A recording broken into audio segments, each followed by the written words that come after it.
supply.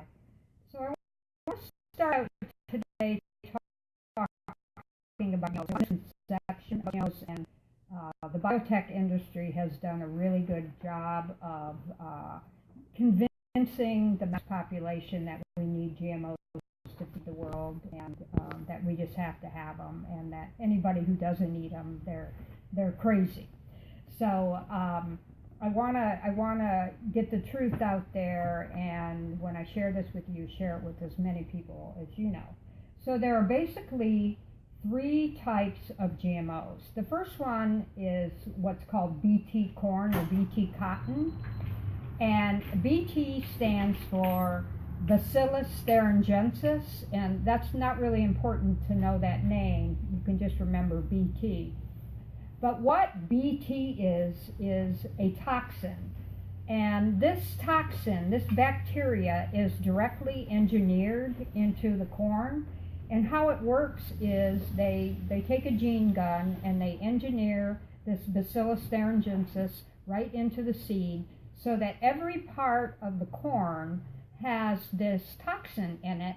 And then when the bugs get on the corn, they eat the corn and they die because their stomach explodes. So this Bacillus thuringiensis, again, this is a toxin, and it's an insecticide, so much so that it is registered with the EPA as an insecticide, and you can look that up. So basically, think of all the products in our grocery stores that have corn in them. And so if you're eating, high fructose corn syrup, cornstarch, I mean, all the processed food has this in it. So if you're eating this corn product, you're eating an insecticide. Ew. The second one are called Roundup Ready. And what that means is they engineer, again, this is nothing that would ever happen in nature. So again, the biotech industry said, oh, this has been going on for decades. We've been doing this. But hybridization and genetic engineering are way different. Genetic engineering is done in a lab where they take the species from one, or they take the gene from one species and they inject it into an unrelated species to get certain characteristics. So the second one, Roundup Ready, means that they spray these crops with Roundup, and the active ingredient in Roundup is glyphosate, and it kills everything around the crops except for the crop itself.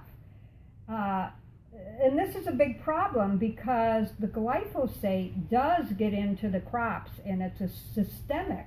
So that means it's in every cell of these foods. So when we eat these foods, we're basically, getting this glyphosate in our body. And the foods that are Roundup Ready are soy, cottonseed, canola, sugar beets, some corn, some zucchini, Hawaiian papaya, almost all of it, and those are the basic ones that are Roundup Ready. There's some other crops like russet potatoes, apples, and just recently they've engineered a pink pineapple, but that's done with a different process that I'll talk about in a minute. Now, Roundup's active ingredient, which is glyphosate, it actually destroys the immune system of the plant. And the biotech industry want us to believe that, well, plants have something called a shikimate pathway. And what it does is it gets into the shikimate pathway. And one scientist I interviewed, he basically says it strips the plant of its vital nutrients and the plant dies. He said it basically gives the plant AIDS. So when we eat this food, it is doused with glyphosate and it weakens our immune system. I want to talk a little bit more about glyphosate because I think it is one of the key culprits with what's happening in the United States in particular with our health. Glyphosate has been shown to destroy beneficial gut bacteria in our stomachs, which can contribute to many of us getting allergies, and it also creates an inability to create tryptophan, which is a neurotransmitter. And when we can't make tryptophan, then we can't make serotonin and melatonin, and these are all necessary to prevent diabetes, depression, bipolar, even schizophrenia. Glyphosate also has been shown to affect our liver.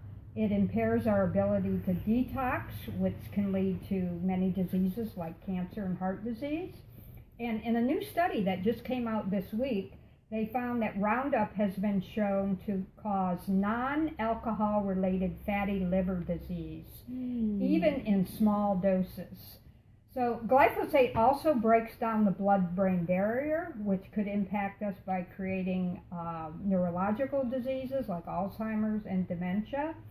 It's an endocrine disruptor and hormone disruptor, which can lead to reproductive problems, early onset puberty, obesity, diabetes, some cancers. And it's interesting with the endocrine disruptor, very small exposures are most damaging. So it doesn't need to be a huge amount of glyphosate. The World Health Organization declared it as a probable carcinogen in 2015. And when you look at the rise of cancer in this country, especially childhood cancer, glyphosate is a patented antibiotic. You can look up that patent online. So when you're eating genetically modified food, you're getting a low dose of antibiotic in your food. It's also a mineral chelator, and what that means is it binds the minerals together, the important ones like calcium, magnesium, manganese, and makes them unavailable. Therefore, it makes our food so less nutrient dense. The third type of GMO, it doesn't have any pesticides in it, but it has a foreign protein that turns on certain genes. It's essentially called a promoter, and it does things like it can make a tomato redder or an apple not brown, and keep lettuce from browning. And that may seem harmless, but these promoters inside our food that are engineered to wake up these genes might in fact wake up other genes that we don't want woken up, like maybe you could create a disposition to some disease, that was laying dormant. So it's just unclear what these promoter genes will do, and again, it's never been tested, so we are the human guinea pigs. So let me recap this real quickly. The first type is an actual insecticide. The second is engineered to withstand a powerful herbicide, glyphosate. And keep in mind that covers 85 to 90% of our food in our mainstream grocery stores. And the third type is the one that's engineered as a promoter. One more thing to note about glyphosate is that it is also sprayed on non-GMO crops. Like, it's used as a desiccant. A desiccant is basically a drying agent, and they use that, for example, on wheat. So if you're not eating organic wheat, you're getting glyphosate.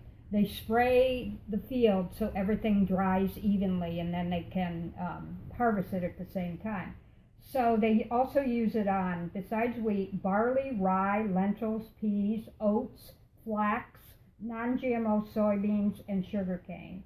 So if you're not buying organic and you're eating these products, it's almost a guarantee that you're eating glyphosate.